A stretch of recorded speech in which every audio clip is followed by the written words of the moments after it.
Dun ako titindig para ako may tenga o sungay. Para gitna ako.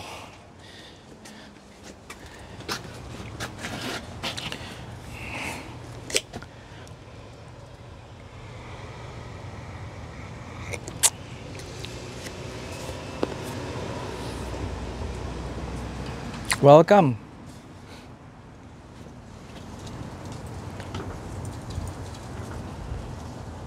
Hindi na ako nakapagpalam doon. Kinda awkward na doon pa ako magpapalam sa driveway ni Miss Helen.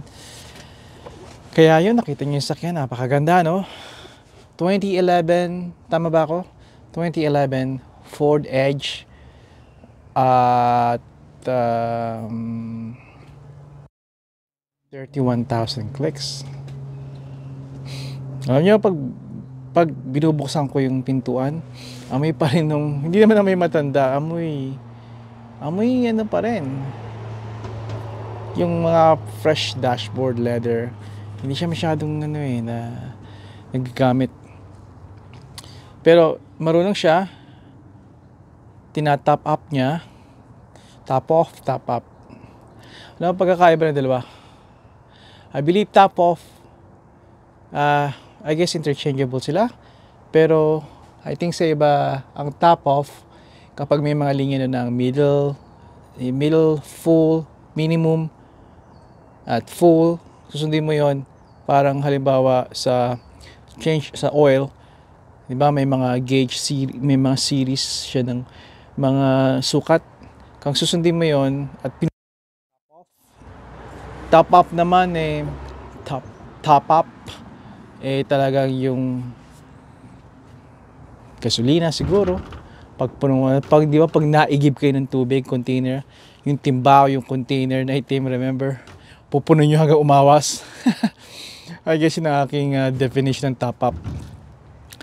Yun nga, tinatop up niya yung kanyang gasolina lagi, which is good. At yun ang advice ko rin sa inyo. Huwag niyong iiwanan na kahit summer, iwasan ninyong maging habit yung quarter na yung sakyan, yung konti na umiilaw na yung dashboard nyo. Yung sa dashboard nyo may nakailaw na yung icon ng gas pump. That indicates, that tells you na meron ka pang ilang galon or ilang litro kung dito kayo sa Canada ng gasolina natitira. Maybe left, which is marami pa rin, pero man, I won't even leave it overnight that only has that much gasoline. I won't do that. Kaya hanggat maaari, top up nyo at least half, pero hanggat kaya nyo, sagad nyo. That way, konting condensation lang mangyayari. Inisip diba, pag punong gasolina, walang condensation nangyayari. Meron pa rin nangyayaring condensation, pero maliit. Kaya, kung konti naman ang inyong gasolina, mas maraming condensation doon, papatak yun. Mamungo yung parang pawis, alam niyo parang sinaing, pag binuksan nyo yung takip, at yung mga butil-butil. Ganun din nangyayari sa loob ng gas tangke ninyo. Problema nun, hindi titigil yon. Tapos papatak siya, diretso pabalik. Pag dumawis siya sa taas, tagiliran, babalik siya, papatak siya, pabalik sa tangke, sa baba. And hanggang dumami yung tubig ninyo doon, and you will have a problem. Down the road, eventually, you will. It's not a good idea. Although, kung hindi may iwasan yun, minsan talaga, you can't drive your car every day. May times na gano'n, di ba? Lalo at marami kayong kotse. May mga solution doon tulad ng, again, una sa lahat, i-check nyo yung, make sure na keep it top up, keep it full. Isa pa, from time to time, although maganda na talaga ang ating gasolina ngayon kumpara sa mga 30, 40, 50, 60 years ago or so, longer, may mga hindi pa rin sila perfecto. Kaya may mga, although marami na nga silang additives, hindi pa rin nga sila perfecto. Not to mention nga pala yung gum. not just the water na condensation, kundi yung gum, yung nagagum up siya kapag napatagal ng konti yung inyong hindi nyo na-consume yung gasolina ninyo. They gum up kasi nga thanks to our government na tinatanggal na yung hinahaluan nila ng ethanol. Ethanol is a killer. Hindi nyo alam. Karamihan sa inyo, you just drive the car and forget about it. Pero sa mga katulad ko na nagkikare sa aking maliliit na machine, yun ang unang tinatamaan, yung mga maliliit doon namin napapansin kagad. At not good. Hindi nag-start yung mga machine namin, ganun kapag napabayaan. Ganun din sa sakyan. May take a while, hindi masyadong kita sakyan, pero it's same. They'll have the same problem as the little 2-cycle engines na gamit namin, 4-cycle engines. Kaya ang solution to, may mga additives na ilalagay kayo sa tanke that grabs the water, yung water ginagrab niya yung tubig. Imagine nyo yun, may tubig, dahil mabigat ang tubig, sa ilalim siya, diba? Tapos yung gasolina nasa taas. So nagkahiwalay sila, diba? Parang tubig at langis. Magkahiwalay sila. Pero yung tubig, dahil mabigat siya, mas mabigat kaysa gasolina, nandun siya sa ilalim. Kaya hindi mag-get rid of. So may nilagay kayong additives na kapag nilagay nyo yun, pupunta yun, somehow, it'll manage to get in contact with the water. At parang I don't exactly know how it's happening sa loob. Pero imagine nyo parang hinahag niya yung tubig ng additives and then sama-sama siyang mababurn off habang nagdadrive kayo. Kaya epektibo yon. May mga iba nakiklaim na ganun ang kanyang ginagawa, mga additives, pero yung iba they're just marketing, they don't really have effect. Kaya it's kind of tricky kung anong pipiliin niyo. Lucky for you, nandito kayo sa channel ko. I've been doing that for several years, many years, sa kotse, sa aking maliliit na mga machines. And I do share that also online, do sa aking old na channel. Not the one na kilala nyo, mayroon akong isang channel na I do share that. Even sa mga active forums ako sa mga landscapers, snow removal guys. I do share that. I know that very well. Kasi nga, kailangan tumakbo lagi ng perfect ang aming mga machines. Oh, hey buddy, look at you, you're still fat. Yun yung bumblebee, diba? Hindi ko pa ina-upload sa inyo yun. Siguro lagi ko lang sa akong video pangalan Sulyap, kasi I don't know kung paano ko bubuin yung video na yun. It's just nagpa-plug ako ng mga butas dito sa floor na ginagawang bahay ng mga insekto. At yung iba kaibigan ko natin, mga bumblebee, mga bubuyog, honeybees, ibang tawag sa bumblebee, right? Yung matataba na maliit ang pakpak. Kasi last year hindi ko sila na very friendly rin naman yun sila . Kaya nito ko nakaupo ko dito at kalapit ko yung mga bubuyog. Siguro mahigit 100 na sila and they just passing by, pero kinda annoying yung kanilang salita. Pakpak, kaya bzzz. Pero nandun sila. Ngayon, tinakpan ko na yung butas para hindi ko na problemahin itaboy sila kasi kinda annoying. Bubuksan ko itong pintuan and upo ko dito at in and out sila doon sa kanilang butas, getting some honeys, some bulaklak. Nectar, di ba? Pollen. Nasaan na ba ako? Yung additives na yon, lucky for you. Okay, sabihin ko na. Hey. Okay, there's several good products at ito yung aking ginagamit. Alright. MMO, Marble Mystery Oil. Check that out. Lahat ng ito marami yung makikita niyo sa mga tindahan tulad ng Canadian Tire. At kung nasa US kayo, nandun yan sa mga Pep Boys. Okay, AutoZone. Dito naman sa Canada, Canadian Tire at Part Source. Alright, ilan lang yon sa mga tindahan I'm sure kung dito kayo nakatira sa North America, familiar yun sa inyo. Alright? Yeah, I know, makikita mo nyo rin sa Home Depot, but I wouldn't advise. Home Depot para sa akin is they specialize sa mga hardwares. Of course, sa mga hindi lang hardwares, di ba? Hindi lang mga lumber, kundi mga appliances na rin nga na-accept. Okay yun sa akin na makita nga silang titinda no, like fridge, ano yung isa? Washing machines, sa ano pa ba? I don't know, mga exhaust fan at ano pa. Pero balik tayo doon. MMO. Kasunod nun ay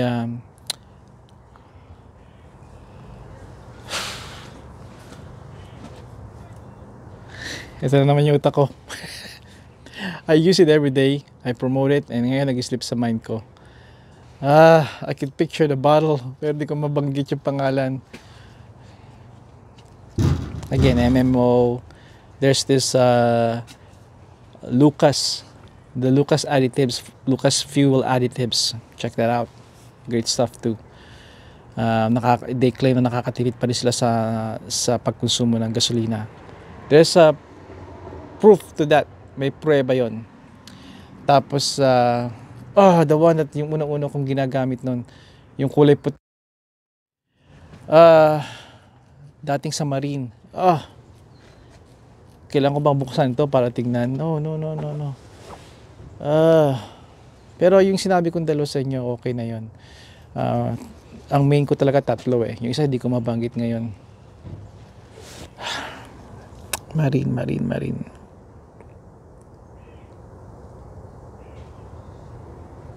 The more you think about it, the more it slips away, di ba? The more trying to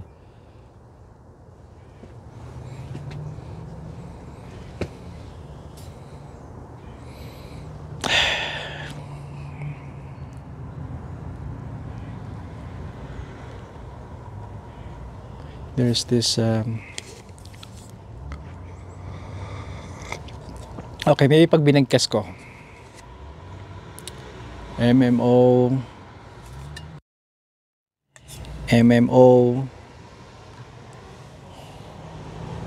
Lucas at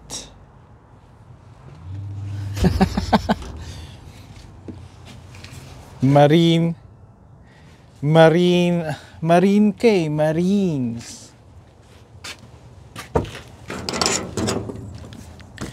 Bakit kasi ako malilimutin? Ay.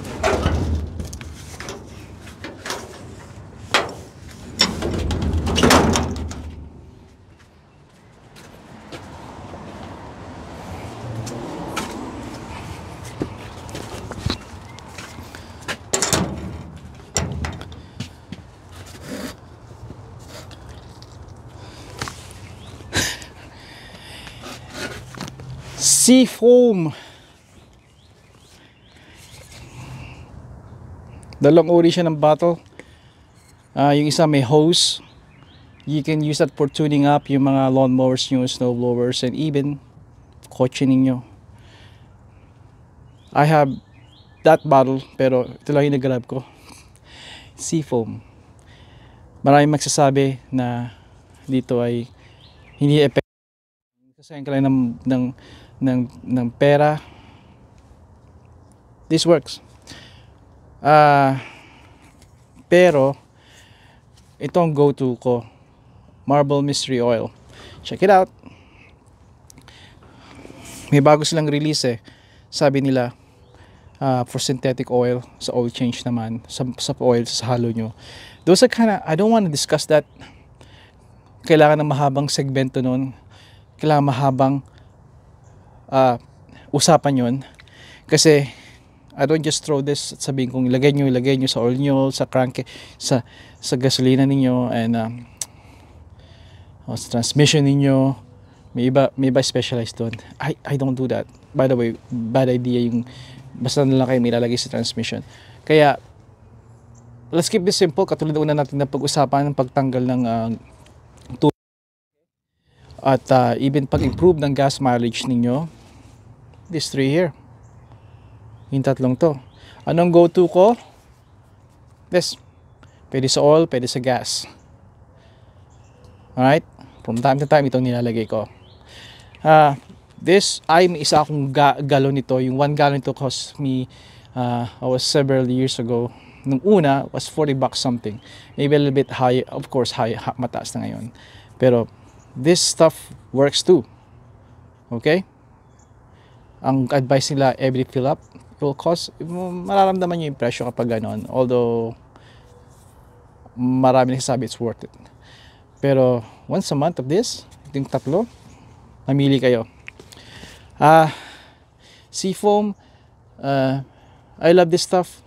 And bala kong kumuha nito ng maraming botelya. Stock them up.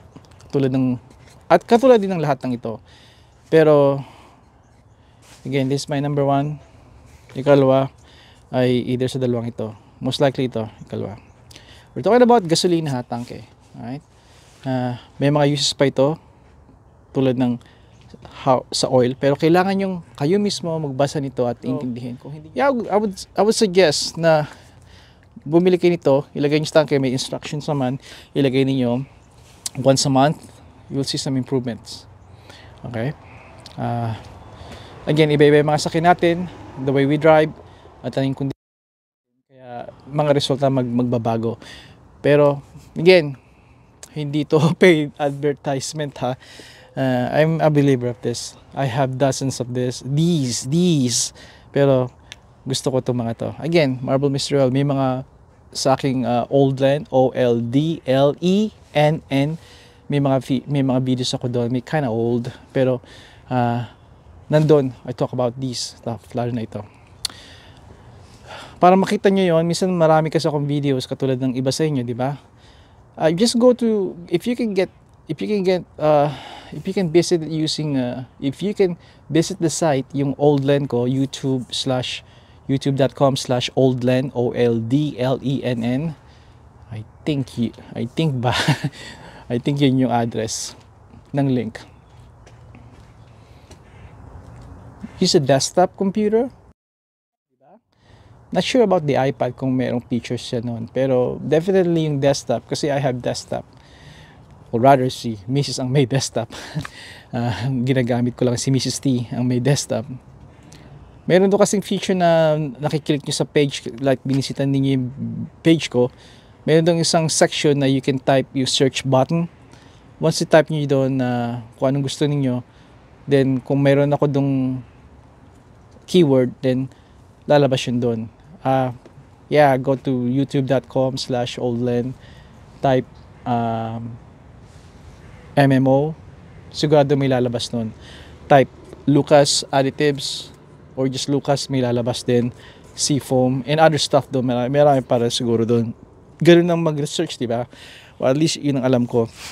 I'm sure karamihan sa inyo alam yun. That's why yung aking mga videos ay dito sa aking Tagalog channel ay aking nilalagyan ng mga keywords, at doon sa mga nag-uumpisa pa lang o matagal na hindi pa alam yung keywords are very powerful, na even sa aking kasing channel, I like that it serves as yung channel like a mini library. When you have this like mini library, then you simply just type nga tulad ng sabi ko, tulad ditong channel na to, pinapanood nyo si mga kwento nila Kai. If you type winter tires, may lalabas ako doon mga advices, di ba? Mga advice tungkol sa pag-care, or how do you look at, or how do you explain to you the basic, a little bit of deep rin about winter tires. Shoveling snow, snow blower, paghahalaman, just type Daisy, I'm sure na may lalabas doon. Just type my tools, Carhartt, all that stuff. Again, I can't believe Seafoam, hindi ko maalala. Ito yung una kong natutunan eh. Dito ko muna sila ilalagay. Alright, dito na muna ako magpapaalam. Hindi ko alam kung sa anong gagawin ko dito sa channel na to, sa title na to. Alam ko nagkumpisa tayo tungkol sa kotse ni Mrs. Helen. Again, beautiful car, beautiful. Again, it's a 2011 Ford Edge. I believe yung trim niya is SEL. At hey, 31,000 clicks, man. 31,000 clicks.